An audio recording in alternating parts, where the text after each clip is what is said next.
Welcome to Feminist Question Time, which is brought to you by Women's Declaration International, the leading global organisation defending women's sex-based rights against the threats posed by gender identity ideology. Many of us have been active feminists since the 1970s or even the 60s, and we were not surprised when this new attack on women came along, and we've not changed our analysis since then. In 2018, we wrote a declaration on women's sex-based rights, which is on our website, and it lays out our position on the threats posed by transgender ideology. It's been signed by 39,417 people from 160 countries and is supported by 547 organisations. Since publication, we haven't had anybody criticising the declaration. To promote the declaration and women's sex-based rights, we have volunteer activists, country contacts from every continent. Do join us. You can become a member by volunteering or donating, and you can contact your country contact on the website. There's a country info section. So this week, I am really pleased to announce that we have Dawn Furness from the UK, and she is going to give us an update on the court cases against the Green Party in the UK related to this standing up for women's sex-based rights. Then we have Bano from Afghanistan, and she's going to give us an update on what's happening for women in Afghanistan. And it's just brilliant that she's here and she's doing absolutely really well, which is really nice just personally as well. It's lovely. We've just been chatting. And then we're going to hear from Cathy Larkman from WRN Wales and Sarah Tanburn from LGBA Cymru. Can't pronounce it, that's so terrible, Cymru, on the repercussions of the Supreme Court ruling on a captured Welsh government, and they're going to speak third. I'm really pleased to introduce the first speaker, who's Dawn Furness. She's from the UK, and she's going to give us updates on the court cases against the Green Party. So, Dawn, it's lovely to see you, and over to you. What I'm planning on doing is giving an overview of my case within the Green Party, and also give some information on the two other cases that are currently in litigation against the party. Before I do that, I will give a disclaimer. This presentation reflects my lived experience and public procedural facts related to an ongoing legal case. I will not comment on judicial deliberations, evidence not yet presented to a court, or sealed materials. My aim is to share why I am fundraising for legal costs and raise awareness of wider issues in political accountability, and these views are my own. So, firstly, why this case matters and who is involved in the case. In 2019, I was elected the co-chair of Green Party Women, which is the national caucus for the Green Party, and effectively organising all the events and the internal political lobbying for representation of women within the Green Party. And within that, I took my role very seriously in terms of wanting to prioritise women's rights within the party. And I did not realise at the time that there was no actual women's policy relating to sex in the national policy of the Green Party of England and Wales. So I proposed a motion as an individual to have the recognition of sex included in the national policy documents of the party, and also so the protection of sex was also included in terms of the rights and responsibility of the organisation, so that it was part of the general policy, that it was then in alignment with the Equality Act, and also with the sort of the discrimination practices of the United Kingdom, and that women could not be discriminated on the basis of sex. I presented this motion to conference, and rather than having my information sort of taken seriously, I was physically assaulted by a member of the LGBTIQA plus Greens when I was collecting in the votes for the actual vote on my motion, which was to include sex and sex discrimination as part of the National Party rights and responsibilities. And that was at the Green Party conference in in June 2019. And prior to this, I had become aware of several of the discrepancies in safeguarding that were within the party that had come to light as a result of the David Challoner conviction in August 2018. And as a brief reminder, the National Party was, at the time, had a deputy leader candidate in the form of Amy Challoner, who was a trans-identified male, who was trying to get elected to the deputy leadership of the National Party. And it was then emerged that their father was currently on trial for raping and torturing a 10-year-old girl at what was then the registered headquarters of the Green Party offices in Coventry, which was a private residential address of the individual who was later convicted, David Challoner. And as a consequence of this, we then had huge amounts of scrutiny to the party regarding our safeguarding policies and essentially how this had been allowed to happen, because David Challoner was an elected official of the party, in that he was the election agent for Amy Challoner, who wasn't just a rank and file member, but at the point of the court case was actually standing to be elected the deputy leader of the National Party. Now, from someone who myself was coming from a safeguarding background in teaching, I'd spent 20 years as a teacher privately and also in music schools, and I'd also been a partnership in a theatre stage school for children. So I was very well aware of safeguarding practices, safeguarding policies, chaperones, and making sure that there was a firewall between adults and children in any organisation. And the Green Party of England and Wales had at the time a membership of approximately 55,000.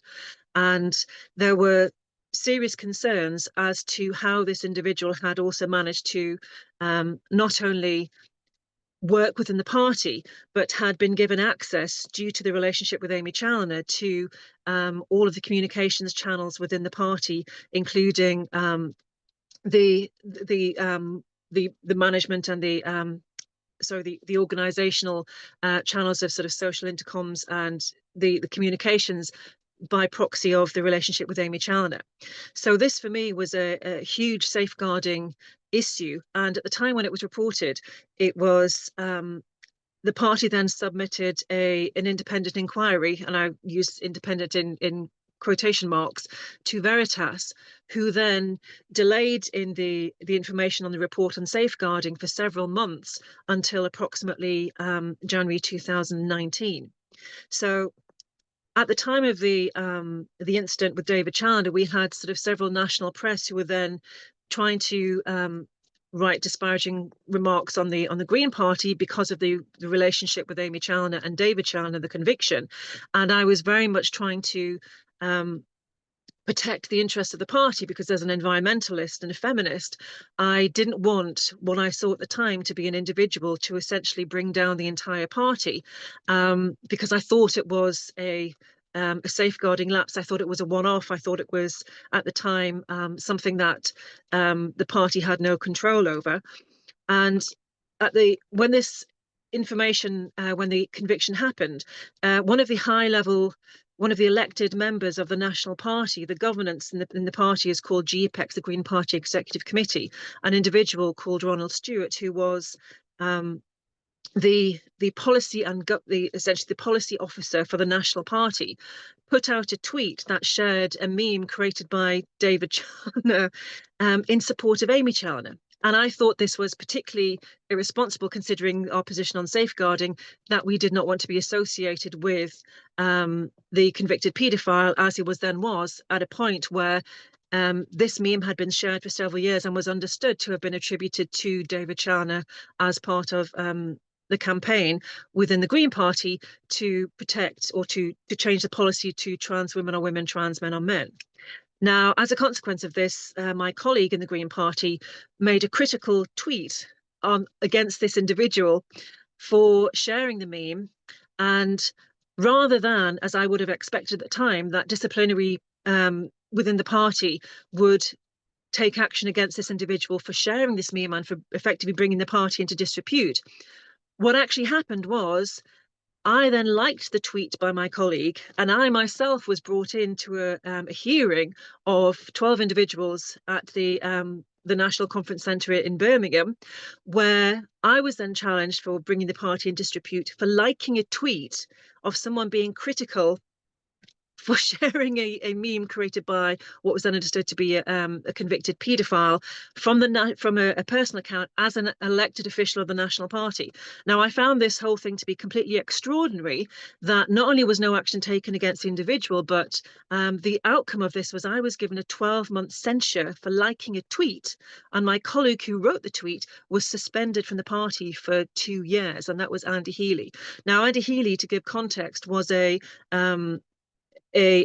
professional childminder and had also been party to a whistleblowing complaint with relation to another convicted paedophile in the organisation where he was working. So he certainly knew what he was talking about, and had previously raised issues with the Green Party with the adoption of the trans women or women policy, which was in 2016. And the issue was to at this point, I assumed that there was internal processes within the party, that there was someone essentially flying the plane, and that there was structures that would deal with this kind of incident, which I thought was a severe reputational risk. And instead of it, it was completely turned around against me. So this was the start of all this, all these problems within the Green Party itself. Now, following on from that, I then submitted motions to the conference to try and get safeguarding included into the national policy, because at the time of the David Challoner inquiry, of the conviction, there was no safeguarding policy of the party. And I thought this was extraordinary, because we just had a national scandal, and it was in several of the newspapers, including the Sunday Times article by Andrew Gilligan, who had also identified that David Challoner was not just a lay member, but was actually an election agent for Amy Challoner, who was, remember, a deputy leader candidate for the National Party. And in doing this, the information that was then presented to the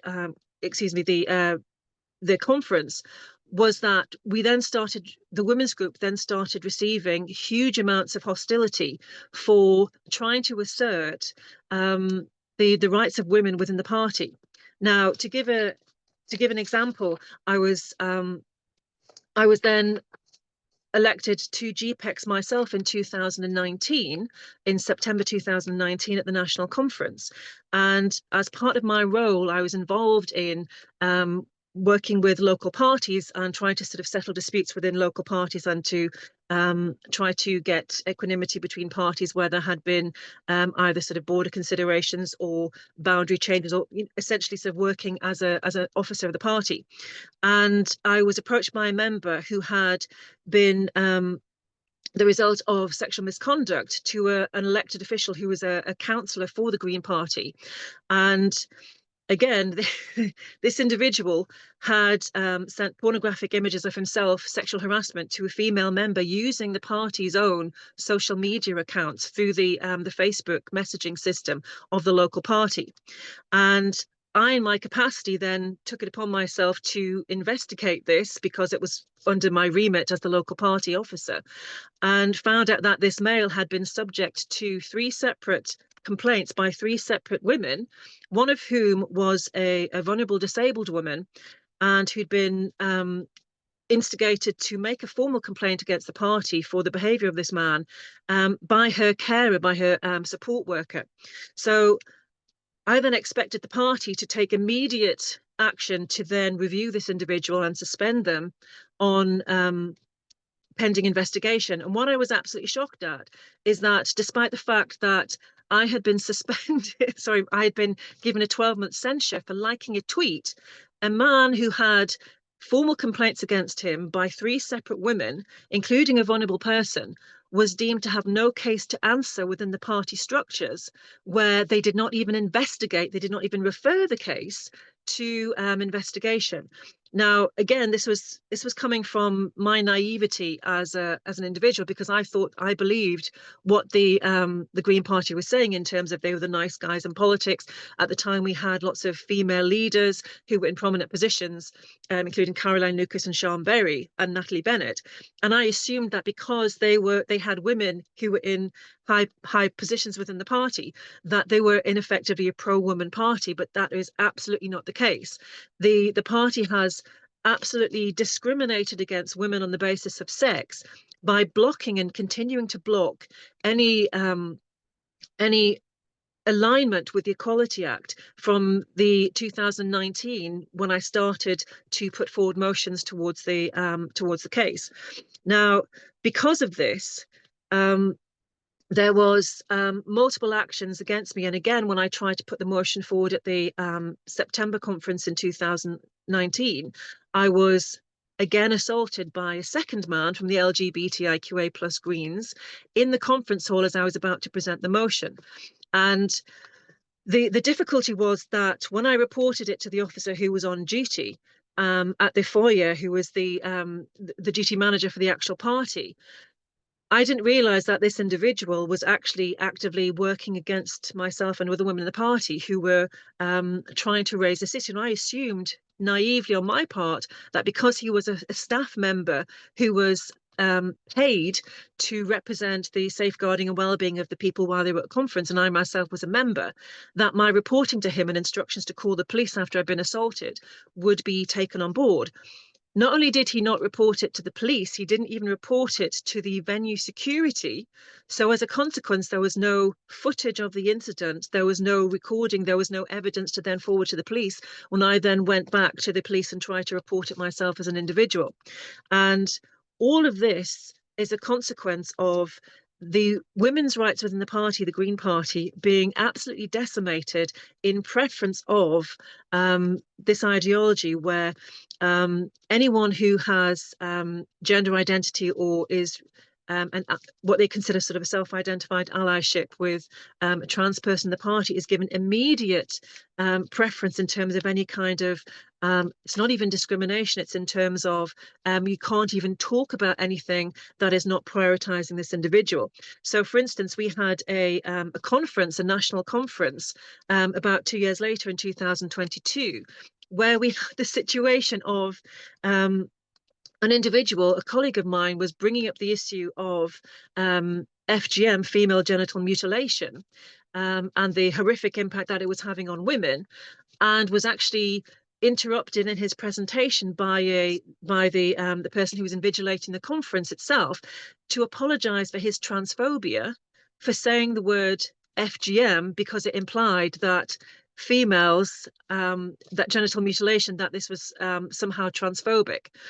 And there has been such a chilling effect within the party where my colleague, my co-colleague at the Green Party Women, co-chair, was suspended for asking a question if a male who was then elected to my successor as the Green Party Women co-chair, if her fellow colleagues thought that this individual was female. So it wasn't even questioning that individual's right to self-identify in any way which they saw fit. It was asking other members of the committee whether or not the person who was male was in fact, or they believe this person to be female. So as a consequence of the actions, there has been an absolute chilling effect within the party. The membership of the Green Party Women was decimated, and several of the co-chairs, the co-chairs of the Green Party Women, couldn't get access to their own database of their members because this had somehow disappeared within the IT system. And also the 5 consecutive co-chairs of Green Party Women have been either suspended or expelled from the party because they were intentionally silencing and bringing complaints, weaponizing complaints against any woman who was in effect advocating for sex-based rights.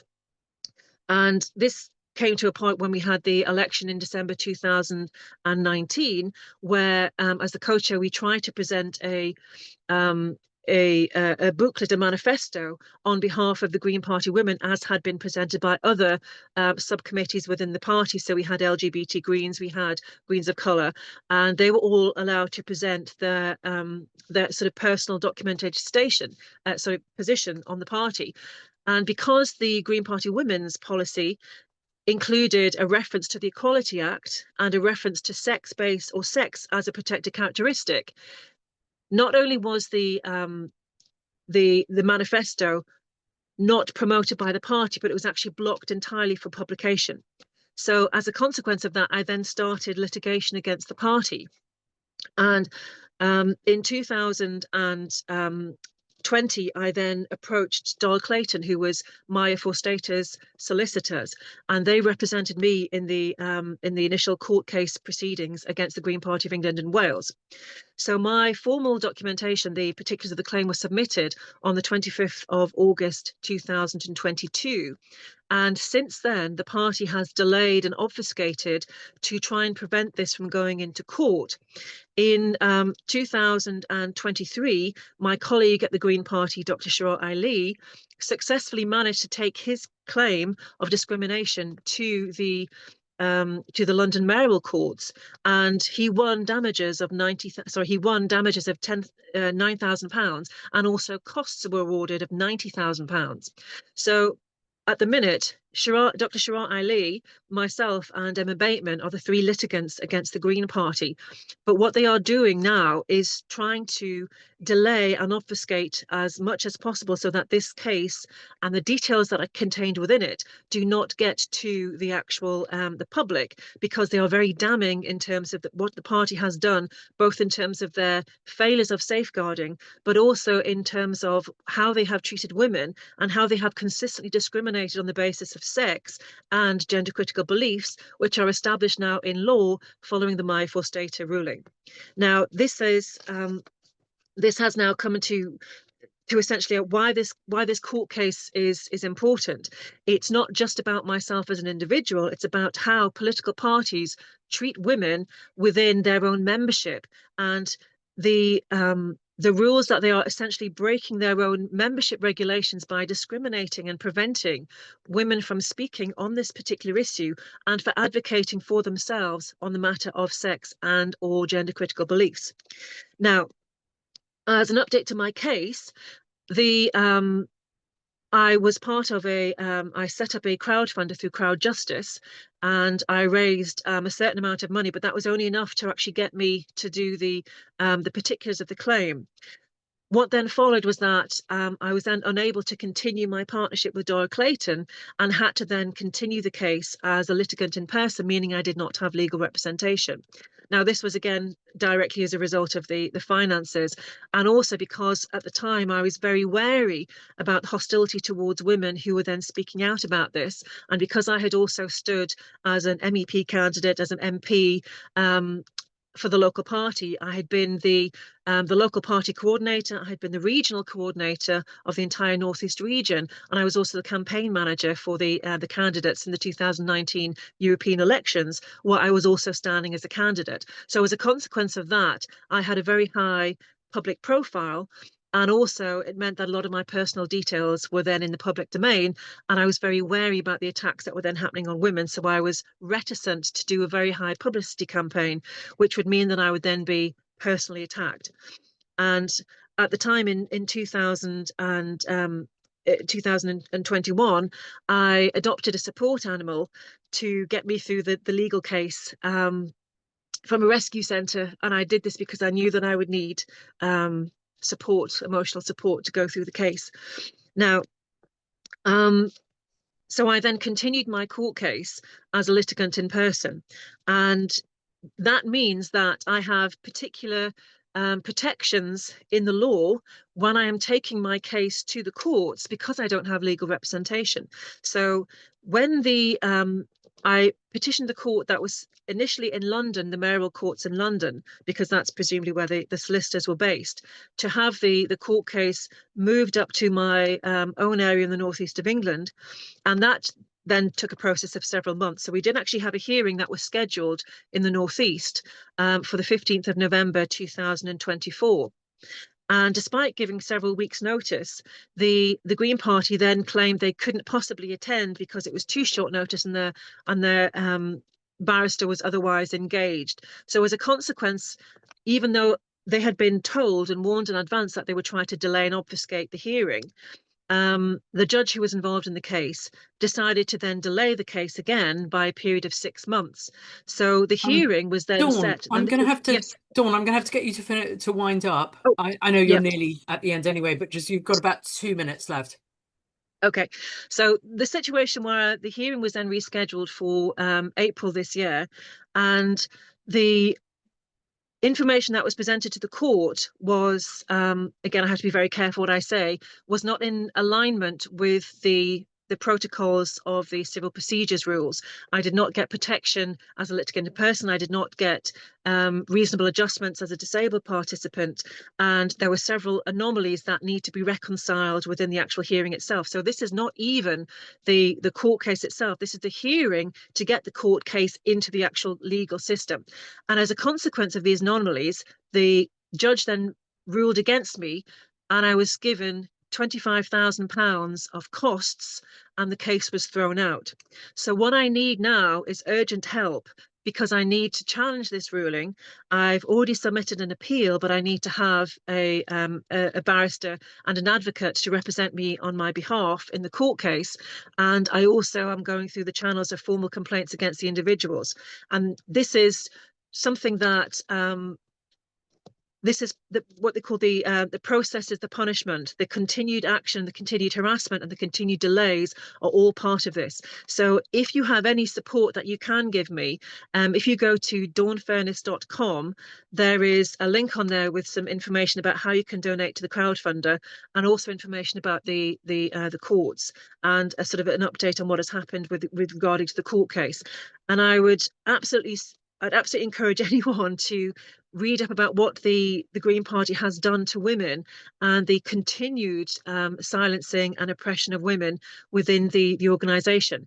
I'm also part of a group called Greens in Exile, which is a forum of all the members who've been suspended, expelled, within the party, and there is a summary website on my homepage which links to that and explains all the different reasons that women have been expelled and suspended from the party, particularly regarding safeguarding issues. So I think it's absolutely vital that what has happened in the party comes to the public light, and I would appreciate any support that anyone can give me. So please share my website, and please share the link to the crowdfunder. Thank you very much. So we're going to go on to our second speaker, who is Bano. She's from Afghanistan. She is the WDI representative from Afghanistan and has been on Feminist Question Time several times. So it's really fantastic to have back again. She's going to give a report on update from Afghanistan, the situation. So welcome, and over to you. Afghanistan remains the most serious women rights crisis in the world, as the Taliban impose escalating policies of sex-based discrimination intended to erase women and girls from public life. Afghan women face several restrictions on their rights under the Taliban rule since August 2021. This includes, number one, education. Over 1,457 days since the Taliban banned teenage from school, 897 days since the Taliban banned women from going to university. This makes Afghanistan the only country in the world with such a restriction on female education. Number two, employment. Women are systematically barred from most part of employment, including the private sector and public administration. There are also a restriction on the ability to work with NGOs and the UN. And based on reports, in Afghanistan, the Taliban is tracking women leaving UN offices, following them home and treating their father husband not to allow them to return to work. Number three, freedom of movement. Women are prohibited from traveling without a male guardian. This restricts their ability to travel for work, education, or even essential tasks like seeking health care. And number four, public participation. Women are systematically excluded from public life, including decision making and political participation. They are also banned from public space like parks or a gym. Number five, freedom of expression and speech. Women are restricted from speaking out and expressing their views. There are reports of women being detained for not complying with dress code regulation and other restrictions. Number six, access to health care. In Afghanistan, women are banned from seeing male doctors and from becoming doctors themselves. This isn't just operations, it is a death sentence wrapped in silence. Number seven, protection against gender based violence. Protection for women and girls experiences sex based violence and have been dismantled. This legal system that once provided avenue for justices, this is no longer accessible for women. And number eight, Afghan women are banned from burying their face and speaking in public. Now I want to talk what is the impact of the Taliban restriction on women life. Uh, I wish I weren't girl. It is so awful. I hate that I was born a girl. We are valued less than animals who have more freedom than we do, says an Afghan girl living under the Taliban control. Number one, trauma and violences.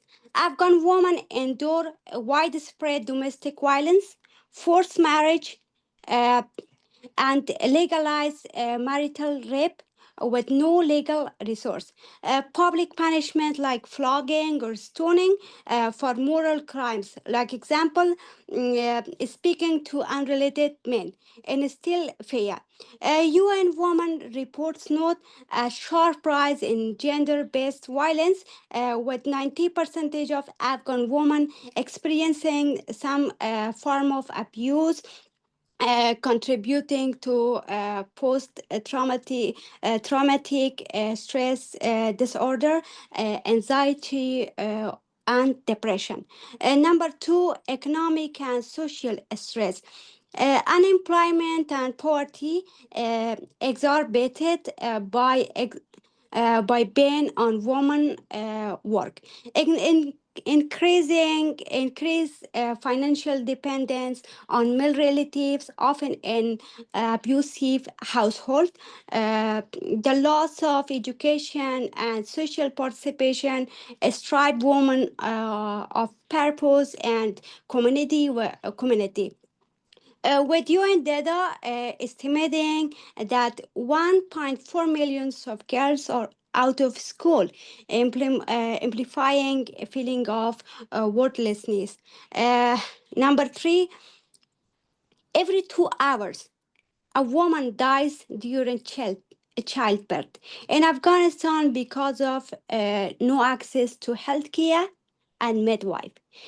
Deeply concerned about the increasing of mortality rate among child and infant in the country. Please call for action to be open the school and university door for girls as soon as possible to prevent this crisis. Number four, a mental health problem and committed to society to flee from restriction, forced marriages, and all kind of violences that Afghan women are faces. Now in this section, I would like to talk what Afghan women are. What is the answer reaction of Afghan women to this all situation? Despite Afghan women are deprived of everything, they are the only thing they are allowed is breed. But Afghan women refuse to give up their right. Make their voice heard. Call for solidarity. Afghan women are unstoppable. Afghan women are raising their voices by different ways to ask about their own rights, but Taliban arrest or kill them. But still, Afghan women are not silent or not get fear if the Taliban kill them or arrest them. Afghan women know that education is power, so they are learning in secret and share their situation around world for action. In this section, I would like to tell how you can help Afghan women. First step, raise awareness on situation of Afghan situation. Support campaigns about Afghan women rights. Advocate for international action against Taliban policies. Pressure your government to recognize the gender appetite in Afghanistan. Uh, and also, as the WDI Afghanistan have secret online school, and our students are busy with the school, and some of our students are busy in university with higher education. Please support them and please support women rights programs.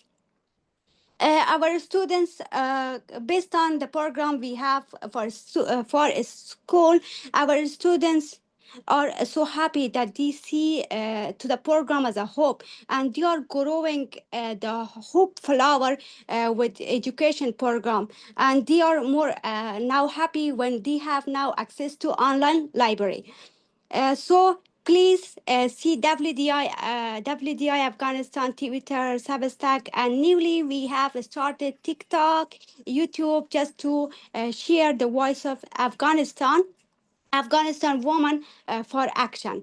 And we are starting on July 2025 a program to help a single woman and widow. They are with children, which they don't have men to provide food for them. Please join us to help them in crisis. At the end, the brutality Afghan women endure under the Taliban rule is not just a national crisis. It is a stain on the conscience of the world. Girls as young as 10 are being stripped of education. Women are being beaten in the street for the simple act of trying to live. Every day, their rights are crushed under the weight of a regime that sees their existing as a threat.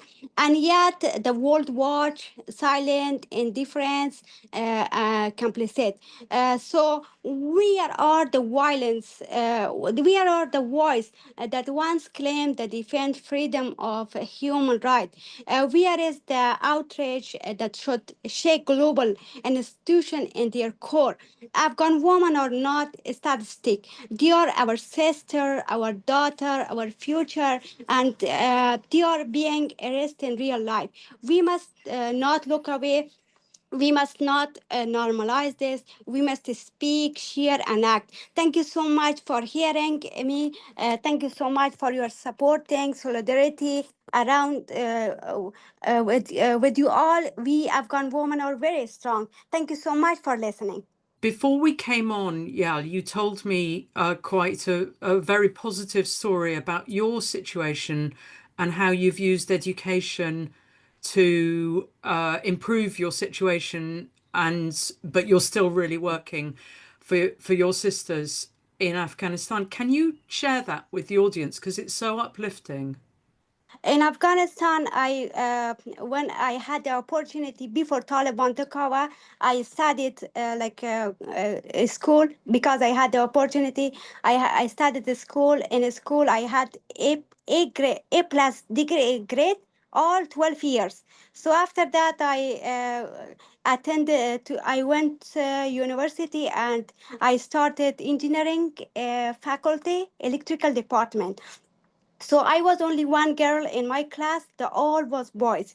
But I was very strong to study hard. But finally, when I graduated at the end of 2019, I graduated, so I just started to work as an internship, but everything and everything get end when the Taliban came to power and took control, because I was all the time home, and I lost all my rights that I have before, and I was crying with depression and sick like these things. But because I started to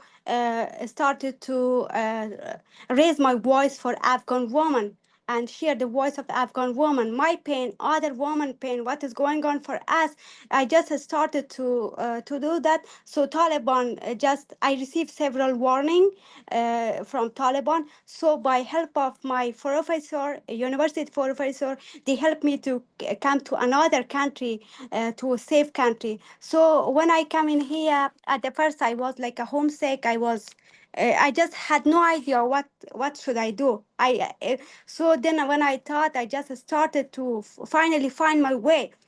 And so I used from the all situation, from the all opportunities. I studied so hard. I studied so hard to I can tell I studied the 5 years of university in just 4 months to get a job, and I become successful to start a job as an electrical engineer. In Afghanistan was I was internship. In here I am also like as an internship, but I did like I started as an internship in here also. So when I had the interview, the my boss said we are very impressed, and we had no idea how, like, from a war country a woman can be very like very like intelligent. He said like this, but. Uh, by time when I continued my work in the place, then I informed the information that my diploma is not same like U.S. Like from like the country I'm living. That's not international diploma. That's not acceptable. So I studied very hard, and most of you will know that there is an exam by the name of Fundamental Engineering Exam, FE exam. That is very hard exam, and that's not easy. But I just started too much, despite I am working during the but during night I'm helping Afghan students with their classes, or I'm in classes to control who is attending in class. Despite of that all, I made time for myself to study, and I not gave up. So I just went to have FE exam, and finally I passed my exam, and now my diploma is just approved, and that is acceptable like international diploma. It means I can say I'm graduated from international university, not like from Afghanistan, war country. So based on that, when I approved the place I'm working, they just said you have ability, and so they just changed my salary based on the country level. So which is nice, but still when I see this whole opportunity, when I started learning driving, in Afghanistan I had no opportunity to do driving, but in here I'm still practicing driving, but this is like something very wonderful things for me, like so it means I'm still practicing driving for 1 year, but based on a study I just had like 4 months 6 months study. I just passed a very hard exam, FE exam. So I'm so happy. So based on that, when I'm thinking I have the opportunity, I'm not anymore like in whom I'm not. I have all freedom, so I'm thinking to help more and more for women, especially with education.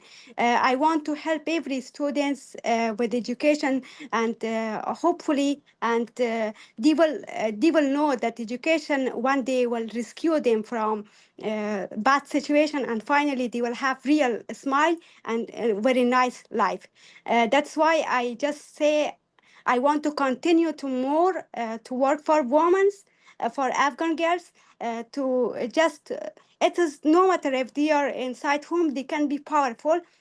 And finally, they will see the answer. And education is all the time powerful. I say this all the time, and this is my story. Thank you so much for listening. We'll go on to our final speakers. They are Cathy Larkman from WRN, Women's Rights Network Wales, and Sarah Tanburn from LGBA Cymru.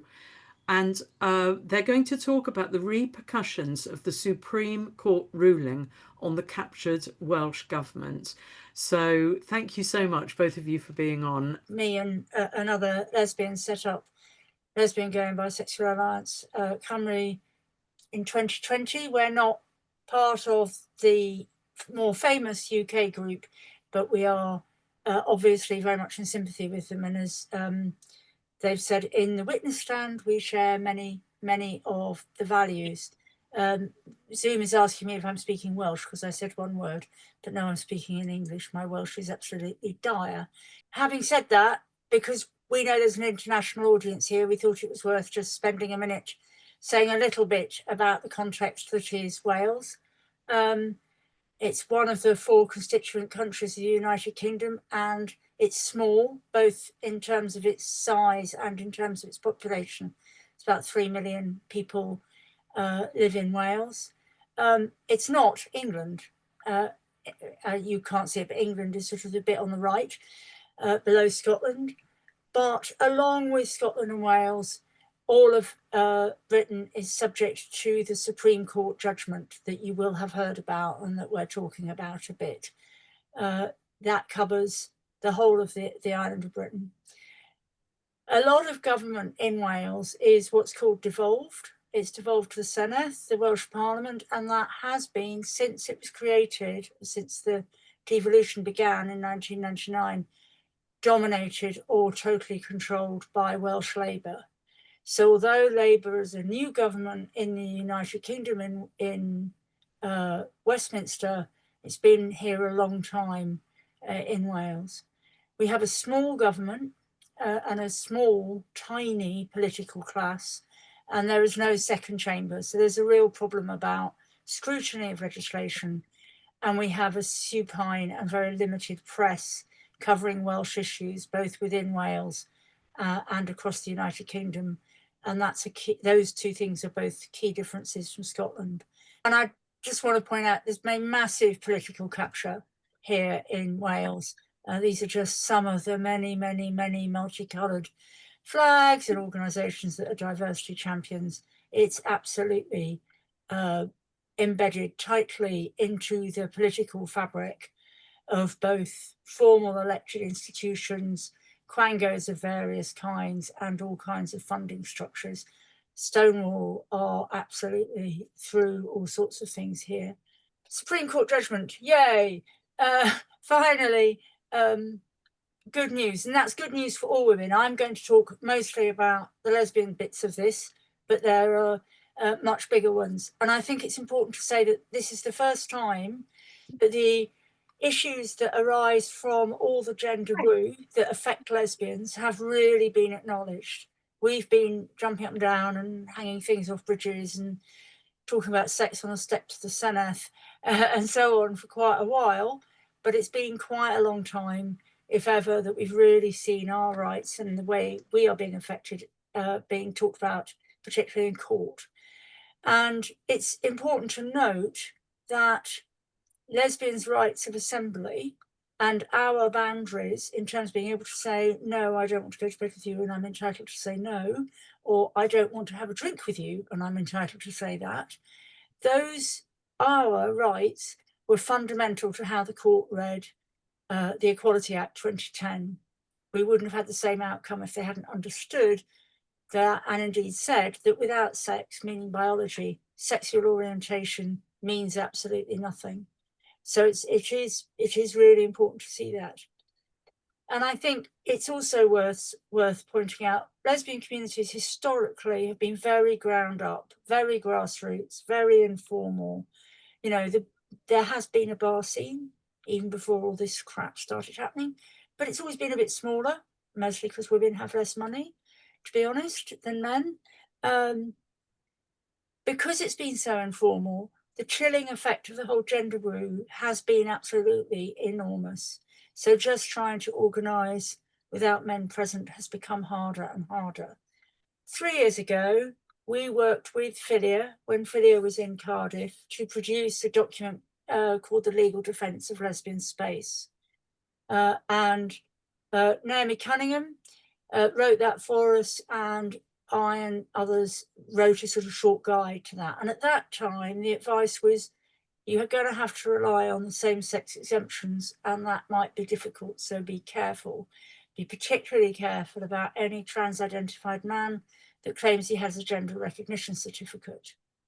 Now, huge amounts of all that problematic stuff is out of the window, thank you to the members of the Supreme Court, and that's really valuable. So we're immensely grateful to Filia, who are funding Naomi to do us an updated statement, updated advice.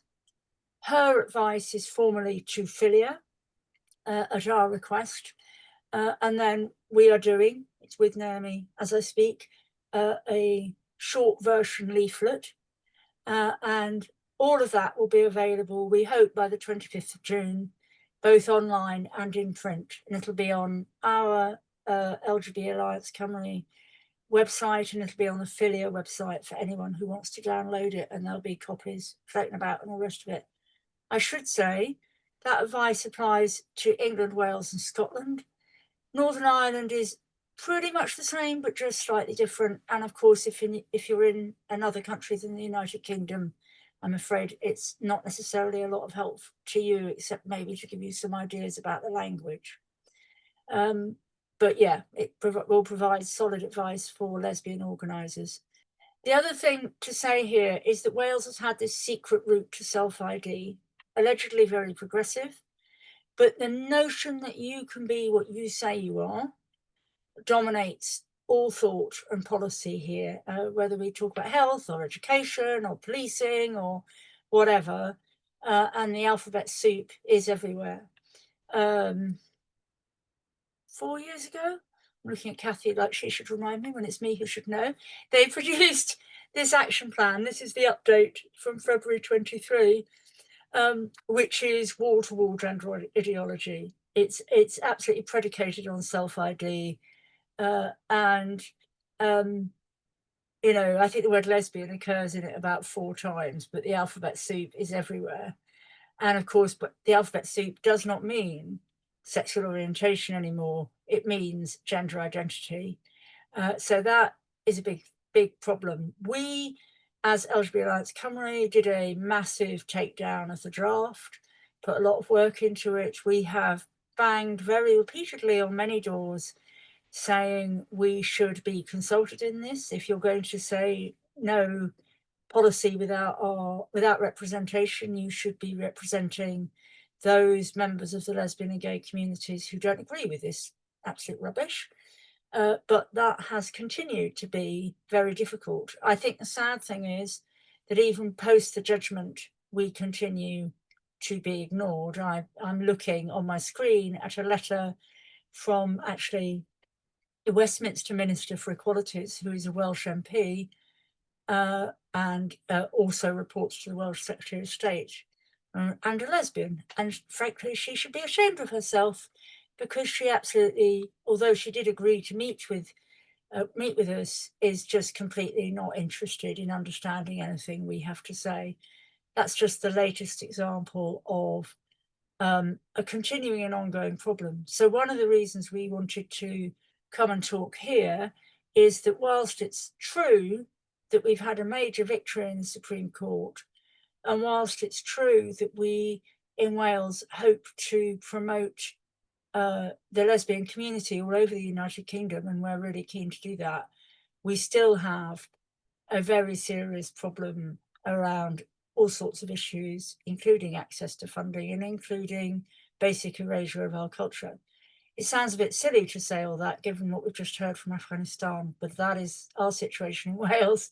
I'm going to hand over to Cathy now, who's going to say a bit more looking forward. I'm the coordinator of Wales Women's Rights Network, but I'm also a director of the Women's Rights Network nationally. Many of you will know anyway, we're a grassroots group, essentially. We were formed out of what was originally the shoppers groups in various parts of the UK. And we've got women of all political parties and none as well within our midst.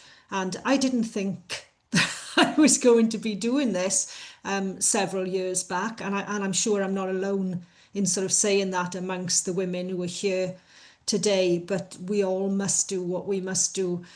And the other sort of big thing that I sort of campaign on as a time served police officer is about anti-female policies within the police, but that's another subject entirely. So here we are in Wales. Sarah's absolutely right. We've got huge battles here in Wales, despite the Supreme Court judgment, and these have been going on for some years now.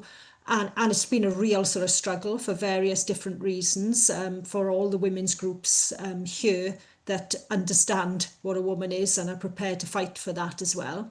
So going back some time, there was a proposal by the Welsh Government to introduce what was called a gender quotas bill. And this was a piece of documentation that was hiding behind what appeared to be a very good motivation, really, to ensure more political representation for women and the removal of barriers to women being represented in political life in Wales, which all seems very noble and seems, all very lovely. And, why wouldn't we support that?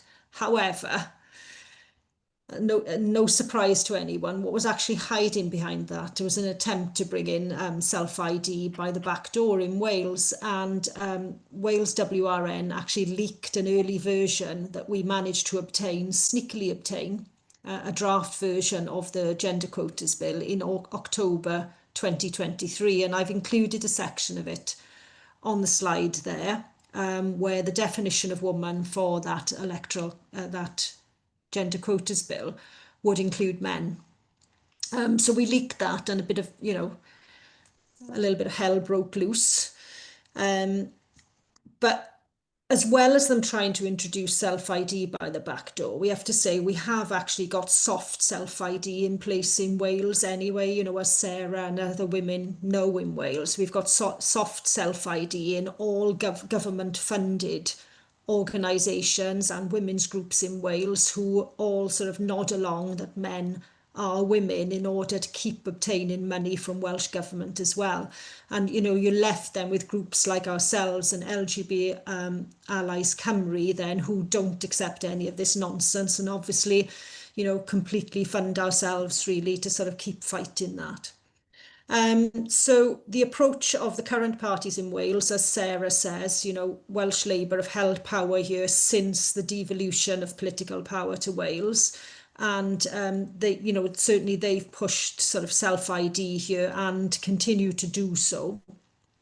We've also got then the Nationalist Party, Plaid Cymru, and their current manifesto position is one of self-ID and obtaining the powers from Westminster to change equalities legislation in Wales as well. So they're a real threat, and I'll come on to them in a little more soon.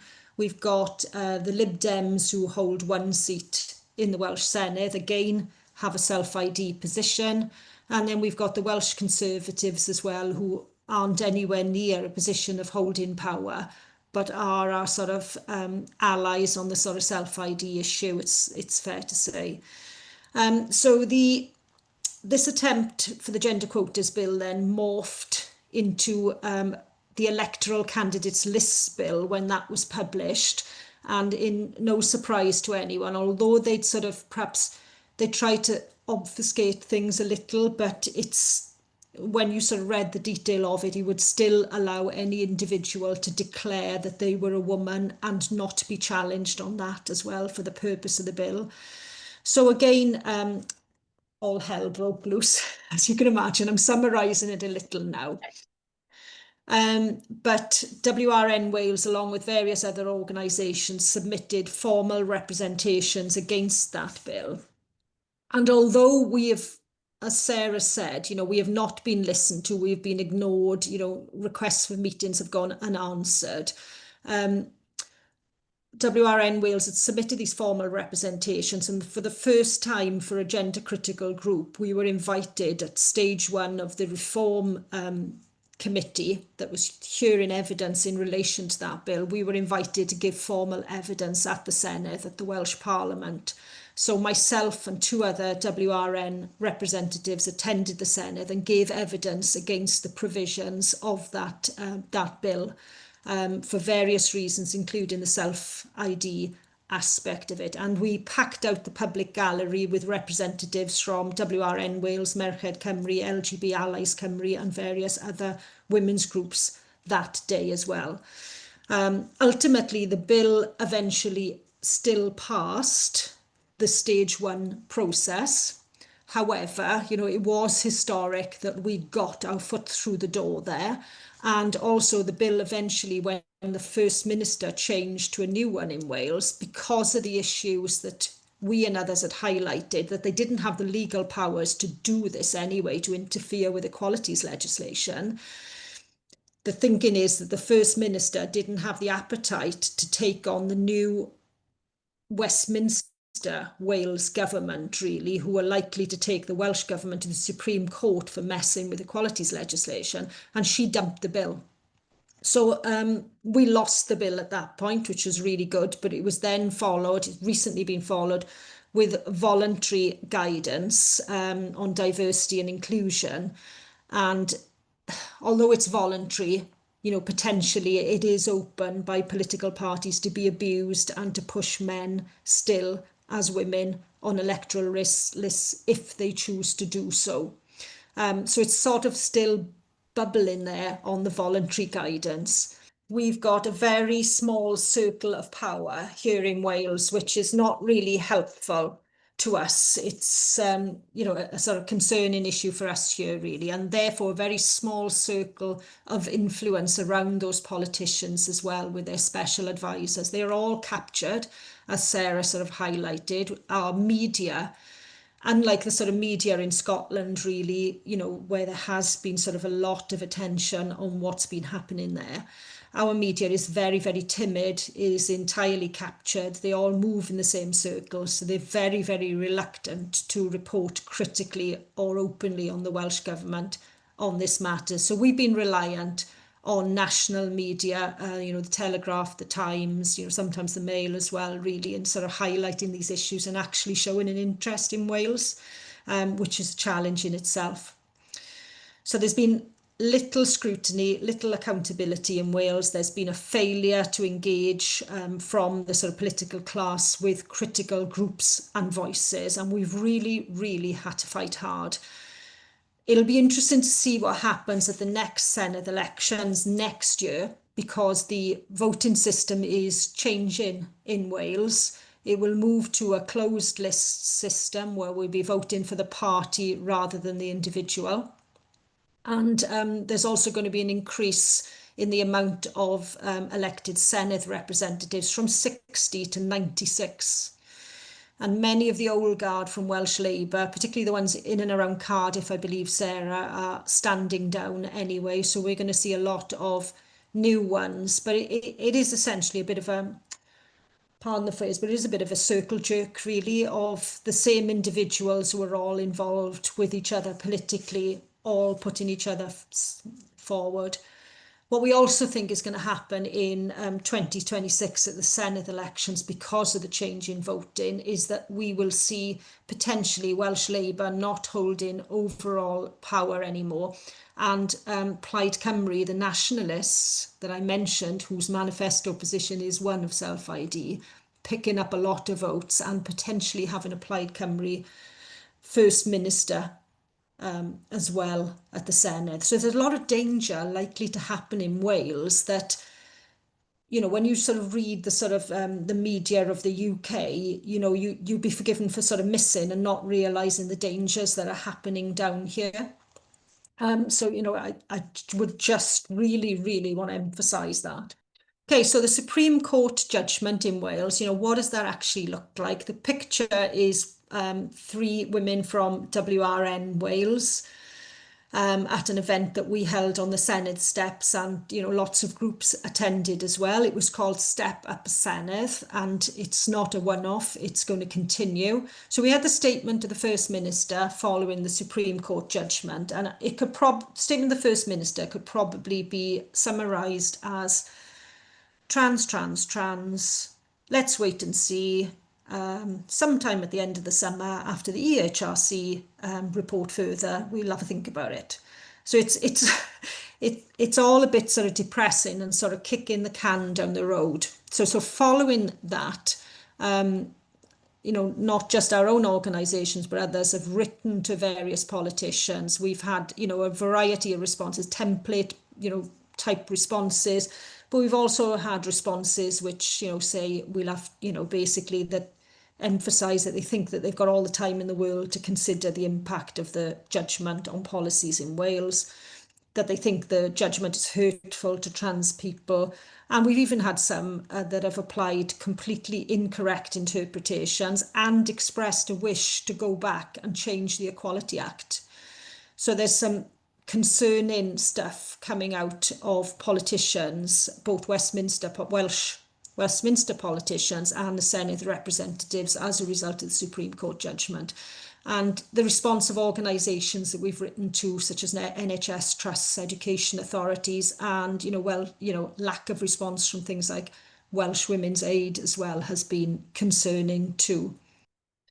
Okay, so I'd love to have shown you a film at this point, but I know we're short of time. But we had a great event on the steps of the Senedd, highlighting the issues around the Supreme Court judgment. We've called that Step Up Senedd. It's not the end of the story by any means. We can have further events on the steps of the Senedd as well, including large banners emphasising how many days it is since the Supreme Court judgment and the failure of the Welsh Government to act throughout all their policies, particularly the key one of the LGBTQ plus action plan that Sarah's highlighted. So this is going to go on and on, really, and we are not letting them off the hook in relation to this. On the same week as we had the Step Up Senedd event take place, a few days later, I was whooshing up to North Wales then because I had an invite from the Welsh Conservatives to address them on the main stage of their party conference on the implications for women of the Supreme Court judgment in Wales and what we wanted them to do.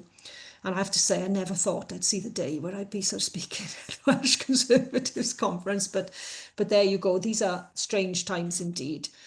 So what are we doing here in Wales, really, just to sort of wrap it up? Well, we've got our Step Up Senedd campaign. We are not letting them off the hook in relation to this. We have really got, we've had to really sort of sharpen our elbows and have, and elbow our way into, for our voices to be heard here. I could give you loads of examples of where we've been completely ignored by politicians, but because of our sharp elbows, I've managed to get WRN Wales onto the Senedd cross-party women's group, and I attend that regularly as well, and I look at the faces of certain Senedd representatives who look really, really pained that they're having to endure me in the room, let alone speak to me and consider what I'm having to say.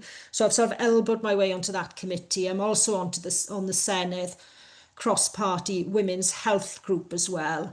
And I know another group have got a representative on the Senedd cross-party violence against women and girls group as well. So we are pushing our way in there, come hell or whatever, we are pushing our way in to be heard. We're certainly not being invited in. We're certainly not receiving smiles and blessings at having been there, but we are making sure that women's voices will be heard. Our big challenge is sort of public awareness. Obviously, that's where Step Up Senedd comes in. We're going to really try and increase that as well, and just putting that pressure on continually as well. Wales is a bit of a quiet nation, really, across the UK. A lot of the focus has been on Scotland as well, but we are part of Turf Island, and there's a reason why there's a dragon, I think, on our sort of national flag, and I can see LGBA Alliance Cymru have got it on their logo as well. I think the Welsh Government need to bear in mind that many of those dragons are in the women's groups, and we're determined to keep breathing fire. Thank you, everyone. How about ordinary people that you just meet in the street, or are they finding out what's going on, and is the mood shifting? It depends a little bit, because I don't think it's a single answer to it. And I think that some of the people answering that, their response to that is to move quite a lot to the right. And that's a big issue. So I think for those who don't know, we have our own, what some people would call Poundland Trump in reform. And wherever people stand on that, and whatever their other politics, they will do very well in the elections next May. There's no doubt about that. So, and a little bit of the impetus for that comes from, at least they've got their feet on the ground and they know that a man is a man and a woman is a woman. So there's that category. Then I think more and more lesbians are beginning to go, hang on a minute, that wasn't what we meant. Others, particularly if there's money involved, are more determined to stay where they are. So I think it varies quite a lot depending which part of Wales you're in. Our academies, our universities are just completely, forget it. They've really lost the plot in a lot of ways. I've just done a postgraduate degree at Swansea. That university just issued guidance on how everyone can use whatever toilet they want because we want to support our trans students. It's unlawful. I'm not pretending that it is in any way possible. So I think it just depends a lot where you are and who you talk to. But if you do the kind of street stall stuff, people do come up and go, oh, all power to you, good for you. I can't say anything in my workplace, but I really support what you're doing, and so on. So there's it's a big mixture at the moment. That's my perception, Cathy. I don't know what you think. Yeah, I'd say Wales has been very politically has been very tribal in its voting habits. It's unthinkable in some ways to Labour that they are likely to lose power in Wales. And I agree with Sarah, reform are going to mop up in certain areas as a protest, I think, more about the sort of the situation that Wales is in generally, and the reaction to sort of Welsh Labour. I think, Plaid Cymru are also going to be recipients of that anti-Welsh Labour vote, which is dangerous in itself, because I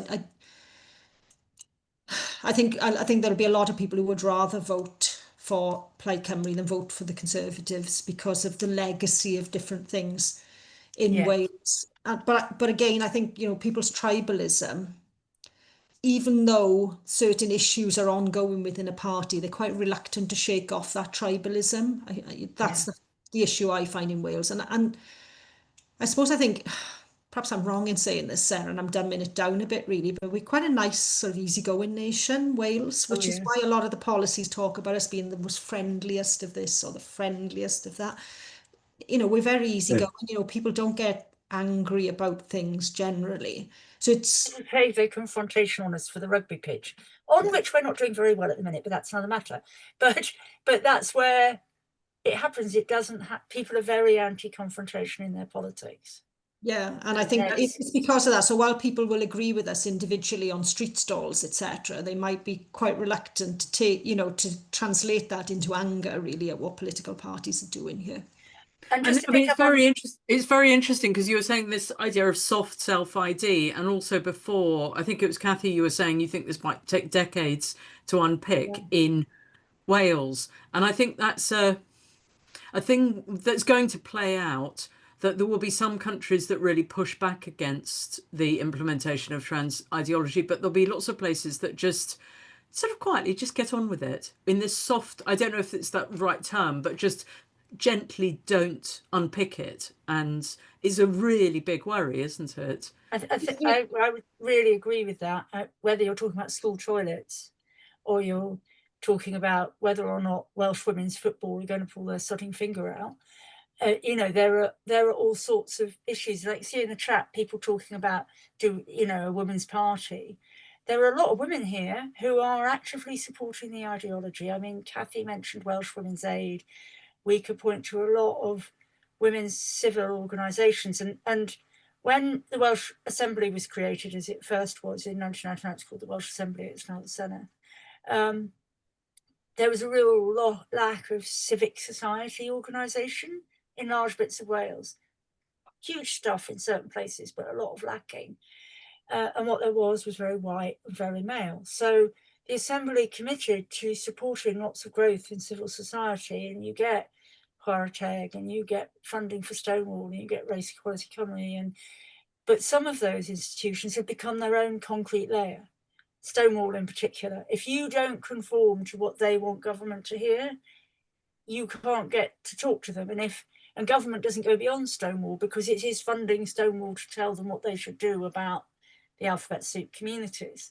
And the same could be said for organisations like Chwarae, which are supposed to support women's equality.